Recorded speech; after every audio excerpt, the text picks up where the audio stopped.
Hi, it's Steve. Today we'd like to show you how to change the timer dial on your washer. It's a really easy repair. Let me show you how we do it. Now, to change the dial on this model, we first of all want to turn it to the off position so that when we pull the knob out, the washer doesn't start.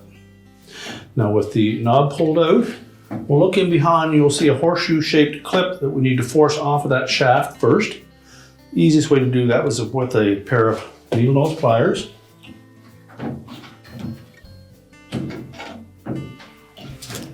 Now, once we've pushed it as far as we can one direction, with the pliers, we'll come in from the opposite side and we'll just pull it right off. We'll set that aside, remove the knob. You can then pop off the defective dial, make sure that the spring clip came with it. You'll note on that dial that there is a keyway that lines up with a notch on the timer shaft.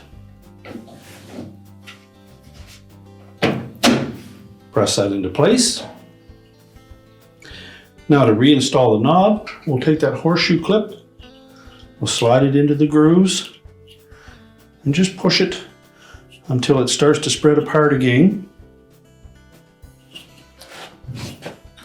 Fit it down over the timer shaft.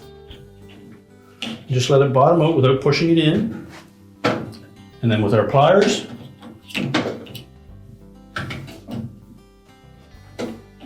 just push that horseshoe clip the rest of the way on. And that should lock the knob in place. And your repair is complete.